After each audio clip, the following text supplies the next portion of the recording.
Hello again. I'm going to start this morning with a story. A preacher moved to a congregation. As well as being there to carry out his general duties, he was also asked to focus on one project in particular. And so he got on with his work, but after being there for a while, he learned of plans which bothered him. And so he wrote a letter to the leaders of the congregation expressing in detail his concerns. Unfortunately, the intent of the letter was misunderstood, and it was thought that the preacher was trying to take over control. So he explained that that was not the case and that he was quite happy to concentrate on the tasks that were allocated to him. But that was misunderstood as well. And the preacher was accused of not being willing to do any extra work. Now, if the facts had been checked, it would have been seen that that was not the case. Not long before, one of the leaders of the congregation had pointed out some tasks which were not being done, and the preacher had volunteered to take responsibility for that. He was also carrying out some of the duties of another worker in the congregation who was finding himself overloaded. However, the misunderstandings stuck, and eventually this contributed to some degree to the preacher resigning. Unfortunately, things like that do happen, and they result in hurt feelings, in damaged reputations, as well as wasted time, effort, and money. But history is full of such examples, and the Bible records many illustrations of these. For example, we can go all the way back to Joshua chapter 22 and beginning there in verse 24. God had led the Israelites out of Egypt, and then they had spent 40 years wandering in the wilderness before God was ready to give them for their own territory the land of Canaan. And that in part was a judgment by God upon the Canaanites, for these pagan peoples had for a long time been guilty of sinfulness and immorality. So God was going to use Israel in judgment as well as giving Israel the land. And so here were the Israelites. They had come round to the eastern side of the River Jordan, ready to occupy Canaan. But some of the Israelite tribes looked at territory to the east of the Jordan, and they liked the look of that territory, and they asked Moses if they could have that territory. And Moses said, well, yes, you can, provided that you first help the rest of the Israelites to occupy the territory across the Jordan to the west. And this they did. And so eventually the time came when the eastern tribes were able to return back across the Jordan to the eastern territory. And as they did so, they built a memorial altar. But this was misinterpreted by the tribes on the western side, and they thought that the eastern tribes were breaking away and establishing their own center of worship. And the western tribes got ready for war against the eastern tribes. Fortunately, the eastern tribes were able to give an explanation of what they had done, and we pick it up in Joshua 22 and verse 24. No, but we did it from fear that in time to come your children might say to our children, what have you to do with the Lord, the God of Israel?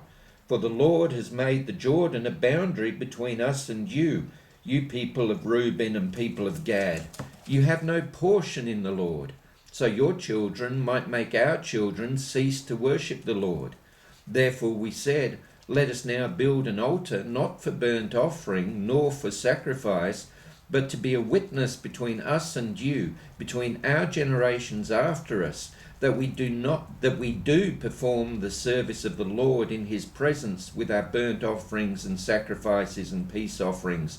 So your children will not say to our children in time to come, you have no portion in the Lord. See, the danger was that the Jordan would become a natural boundary separating east and west, and therefore in future times, when events had been forgotten, the western tribes might say to the eastern tribe, you have nothing to do with us, you're not part of Israel. And so those on the eastern side had built this altar as a memorial to remind everybody that the tribes to the west and to the east of the Jordan were one people, the Israelites. But had the misunderstanding been allowed to stand, then there would have been war and quite likely great loss of life. We then move on around 300 years to 1 Samuel chapter 1. And here we're introduced to a lady named Hannah, the wife of a man named Elkanah. And her life was being made miserable by the fact that she was unable to bear children. Now, the family would from time to time go to Shiloh in Israel, there to the tabernacle, otherwise referred to here as the temple, to worship.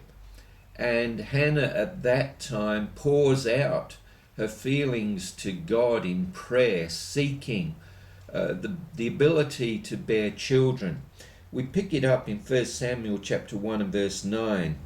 After they had eaten and drunk in Shiloh, Hannah rose. Now Eli the priest was sitting on the seat beside the doorpost of the temple of the Lord.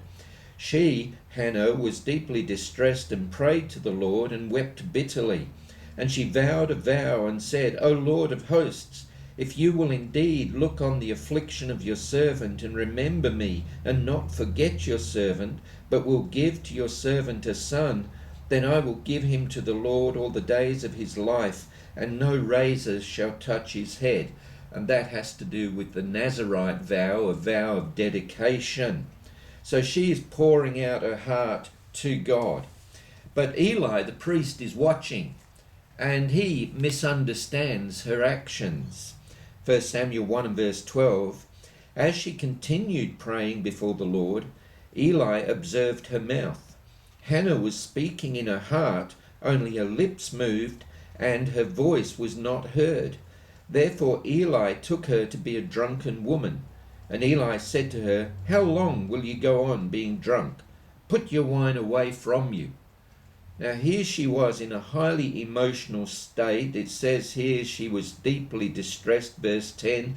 She wept bitterly, and she's praying in her mind, but as she thinks of the words in her mind, her lips are moving, forming those words, even though she's not speaking out loud. And so Eli sees all of this, and he jumps to an assumption that she's rambling in drunkenness. But again, there's the opportunity to explain. Verse 15, but Hannah answered, no, my Lord, I am a woman troubled in spirit. I have drunk neither wine nor strong drink, but I have been pouring out my soul before the Lord. Do not regard your servant as a worthless woman, for all along I have been speaking out of my great anxiety and vexation. So she explains herself, and fortunately Eli accepts her explanation. Had he not done so, had he not listened to her, he could have accused her to the point of telling her to get away from the tabernacle, labeling her as a drunk, as a poor example of Israelite womanhood. And if he'd told others, this reputation could have gone around, and she would have been in an even more miserable situation than what she was. So it's circumstances like this that can lead to false accusations and gossip and damaged reputations. Well, again, we move on. This time we go on to 2 Samuel chapter 9 and verse 7. Hannah's prayer is answered by God, and she eventually conceives, and she gives birth to Samuel, and she will give birth later to other children as well. Samuel grows up to anoint Israel's first king, King Saul. Now, as God would have foreseen, Saul proves to be incapable at so great a task, and eventually he is killed in battle, possibly 40 or so years after the time of Hannah's prayer. With the death of King Saul, David becomes first king of the southern region of Judah, holds that position for 7.5 years, and then is appointed as king of the whole nation, just as God had planned. And David, among other things, wants to overcome some of the past problems, and that includes looking after the family, the surviving family of the late King Saul. So he finds out that Saul's grandson, Mephibosheth, who is crippled, is still there, and so he does something to help Mephibosheth. We pick it up in 2 Samuel chapter 9 and verse 7, and this is David speaking to Mephibosheth. And David said to him, "Do not fear, for I will show you kindness for the sake of your father Jonathan, and I will restore to you all the land of Saul your father, and you shall eat at my table always." The repeated use there of father can be confusing, but the Israelites would use father in the sense of male ancestors. And so Saul, as the grandfather, is referred to as father, as well as Jonathan, who is Mephibosheth's actual father. So here's somebody of the family of Saul, and David does something to help him out. And that was a very wise decision. Number one, it shows that David really had never had anything against Saul and his family. David wasn't intent on getting rid of Saul. It had been the other way around. Furthermore, the nation had been divided with followers of Saul and followers of David. Well, now David acts for Saul's family, so it can bring about a reconciliation in the nation. One of Saul's servants had been a man named Ziba, and David now appoints Ziba and Ziba's sons as servants to Mephibosheth. Time goes on.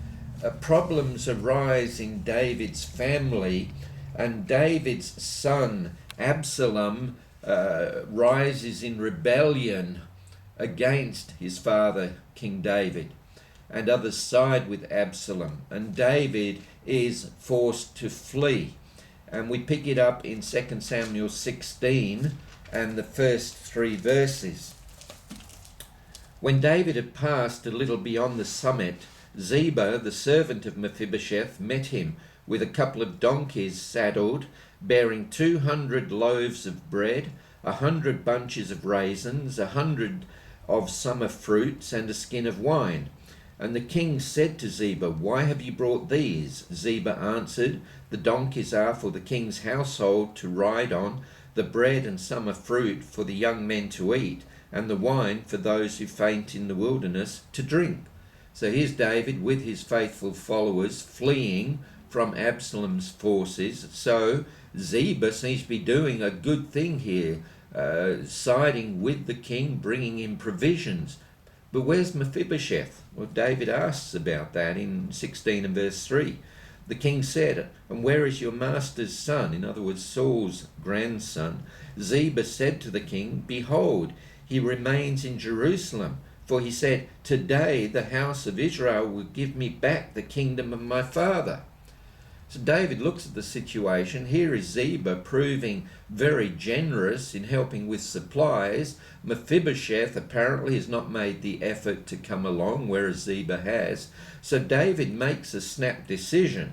In verse 4, then the king said to Ziba, "Behold, all that belonged to Mephibosheth is now yours." Ziba gets all of Mephibosheth's property. Well, as it turns out, the forces of Absalom are defeated and Absalom himself is killed, and David is now able to return to Jerusalem. And we go across to 2 Samuel chapter 19 and verse 24. And Mephibosheth, the son of Saul, grandson, came down to meet the king, David.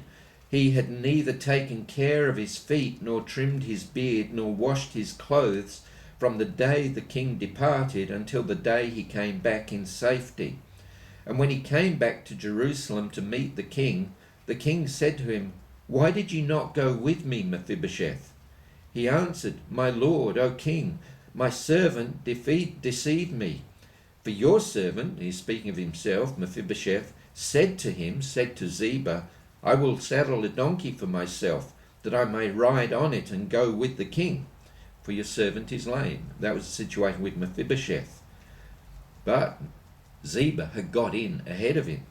So Mephibosheth continues in verse 27, speaking of Ziba, "He has slandered your servant to my lord the king. But my lord the king is like the angel of God. Do therefore what seems good to you." So David is confronted with the fact that there is another version of events. And the appearance of Mephibosheth in verse 24 provides supporting evidence for what Mephibosheth is saying. That Ziba has in fact lied about Mephibosheth's intentions. Ziba had claimed that Mephibosheth, seeing David forced to flee, thought that he, Mephibosheth, that gets hard to say after a few times, is going to be able to get the territory of his grandfather. But that's not so. Ziba's story at first seemed quite convincing, but David here is faced with a situation that is described in the book of Proverbs. Proverbs chapter 18 and verse 17. If we get that in front of me, "The one who states his case first seems right until the other comes and examines him." We see this sometimes with young children. You hear an outcry, an argument break out in another room, and one of the children comes running to you, gives you their version of the account, which is usually intended to take all blame away from themselves. And they might give a very good story, but it's only when you hear the other stories that you find out exactly what has been happening. And so it is here. Ziba came along full of generosity with all of these supplies. Mephibosheth wasn't there, Ziba was, so Ziba gives a story, and David says, "Right, if that's the case, then Ziba, you get all of your master's property." But then comes Mephibosheth and gives his side of the story, and David's faced with the fact that really he should have checked things out more thoroughly, that maybe he's made the wrong decision. Well, unfortunately, David goes ahead and makes another snap judgment in chapter 19 and verse 29 of 2 Samuel. The king, David, said to him, to Mephibosheth, "Why speak any more of your affairs? I have decided, you and Ziba shall divide the land." It may be that at this stage David's got a whole lot of things on his mind. He hasn't got time to deal with this. So he makes this snap judgment, as I say, and rather than trying to find out what the truth of the matter is, he just says, "Okay, I can't decide which of you is telling the truth, therefore divide the possessions amongst yourselves." And as a result of this, it may well be that Ziba, at least in part, has been allowed to slander Mephibosheth, and what's more, has been able to cheat Mephibosheth out of half of his property. We go on to one more example, and I'm going to jump ahead now about 1,000 years and go across to Acts chapter 21 and verse 27 over in the New Testament. Jesus has been to earth, has carried out his earthly ministry, has returned to heaven. Christianity has been established. Paul became a Christian and an apostle. He has carried out 3 major missionary journeys. and on the last leg of his third missionary journey has come to Jerusalem. Now, things in Jerusalem are rather stirred up.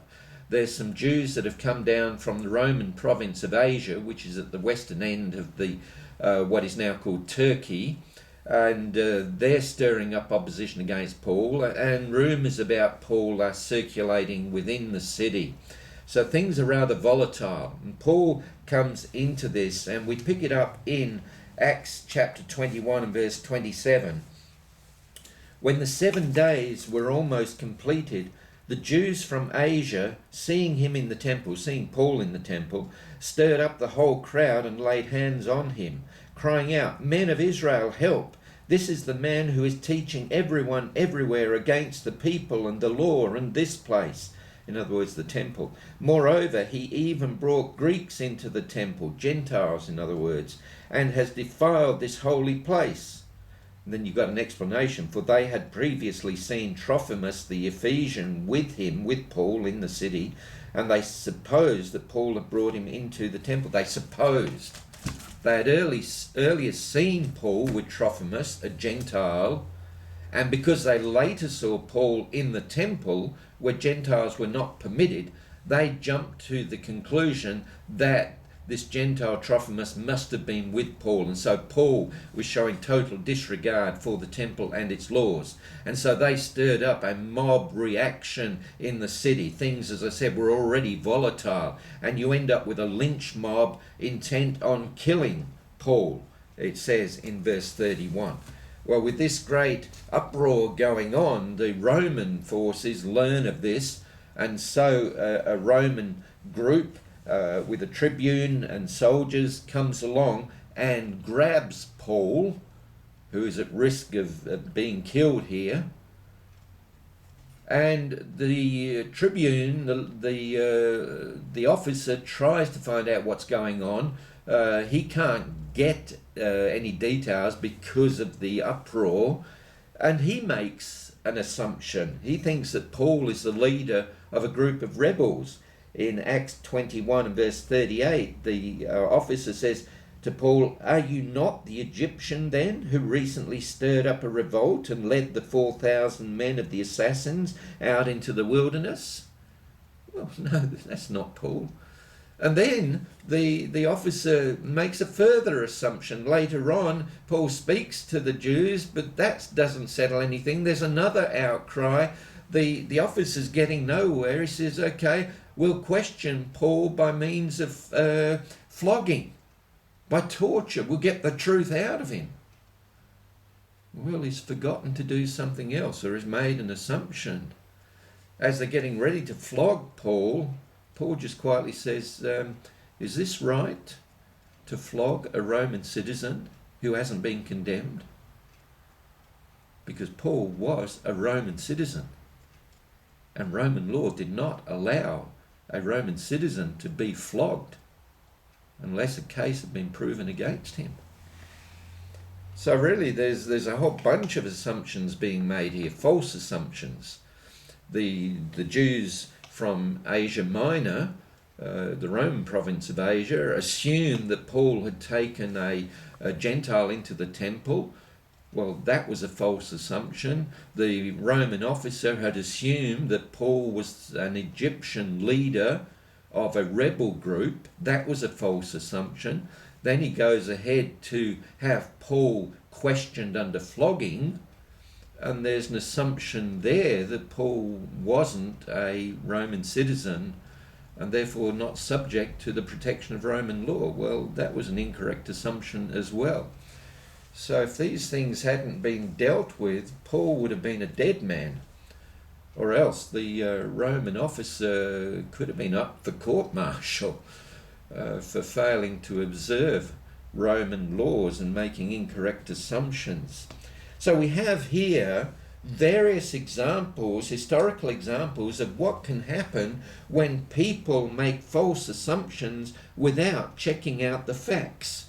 And such things are not limited to the past. They're still going on today. You've only got to look at the internet. the amount of conspiracy theories, the amount of false things that are said regarding vaccinations. We saw it last year in the US with the false claims being made about the elections being falsified and so forth.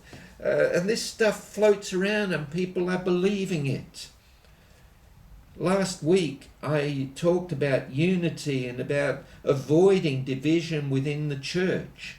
And today's lesson fits in with that idea. When we make assumptions and accusations without first checking out the facts, then we can do a lot of damage. It can lead to gossip and to slander and to libel. Reputations can be damaged and people can be deeply hurt.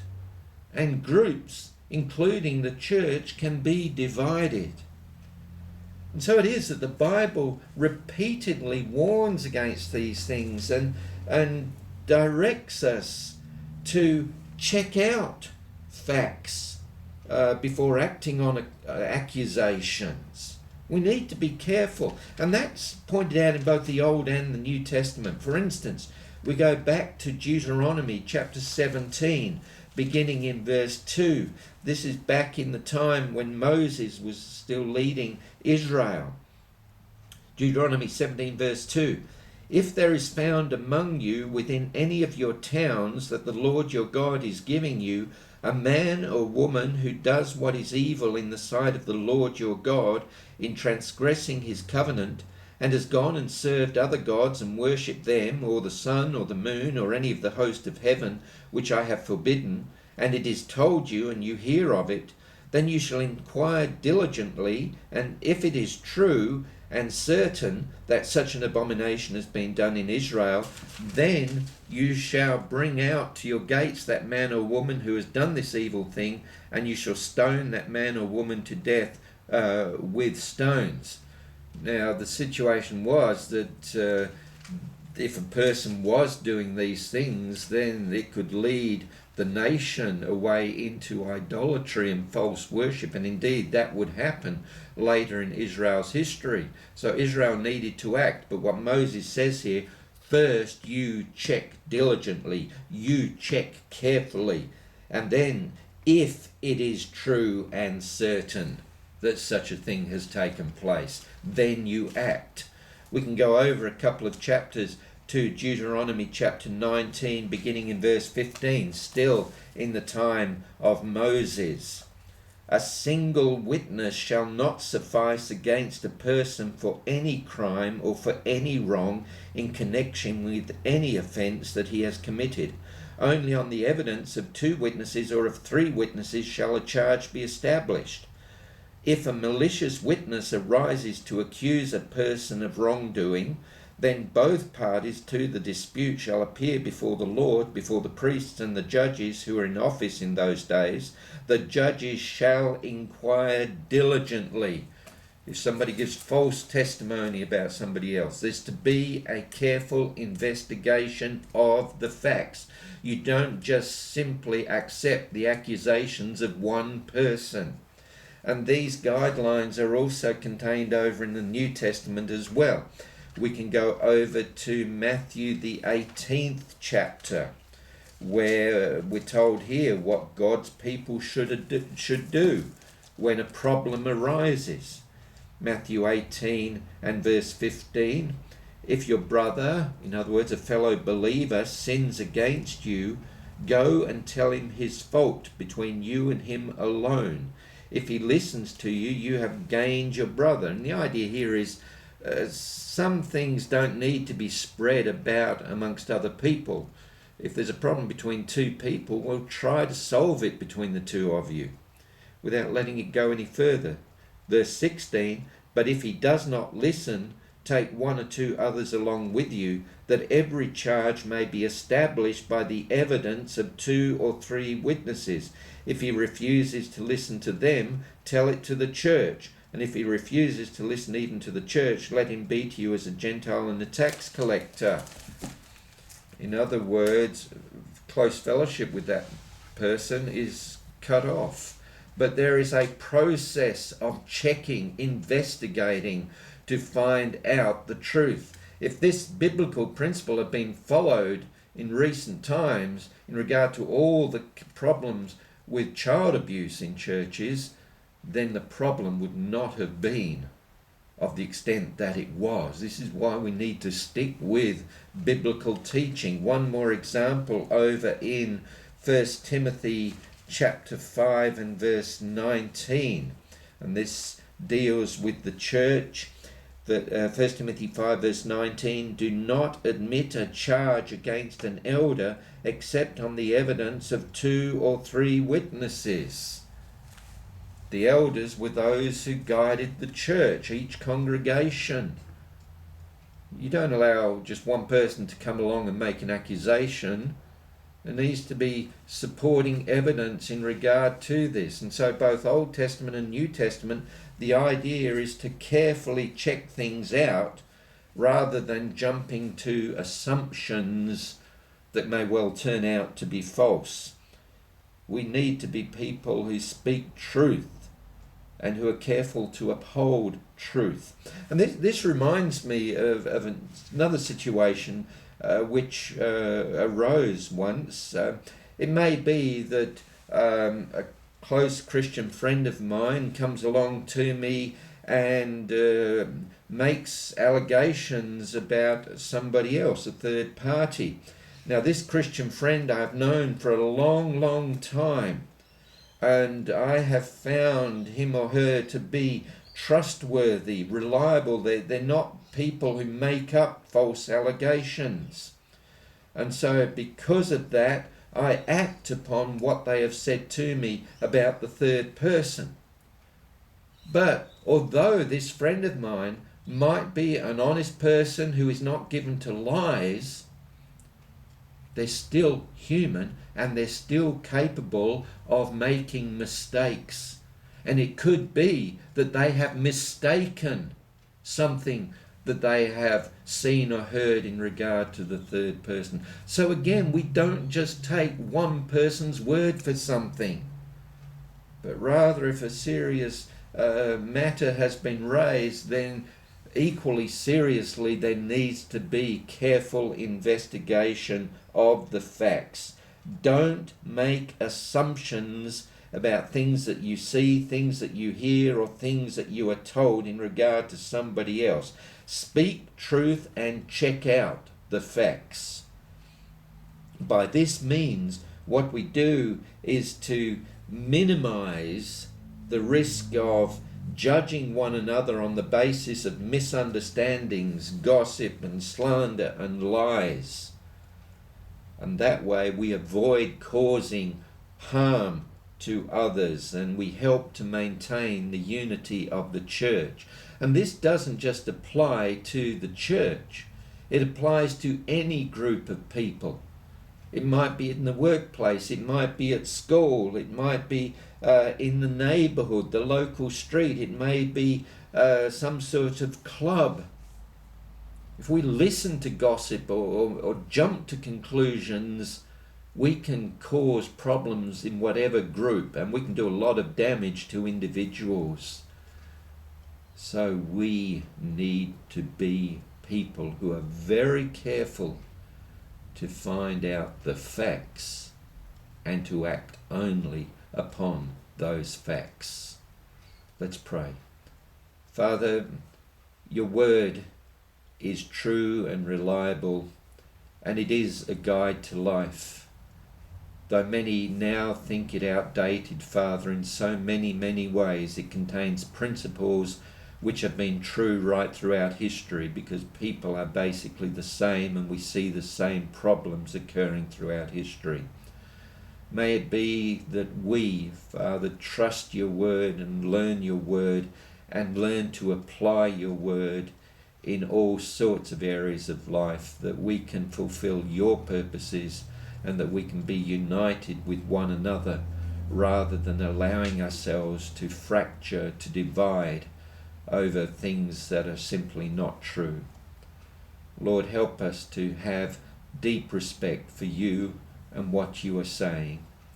You forgive us, you help us, you are just and fair and righteous in all your decisions about us. So, Lord, help us to mirror that in our dealings with one another. And we pray through Christ. Amen. Thank you for taking the time to join me once again. As always, I hope that things are going well with you. Take care of yourselves, and hopefully, God willing, we can come together next week to see more from God's Word. And as always, if you want to raise questions, you have the links here on the screen, or contact us at our website. Take care. Bye for now.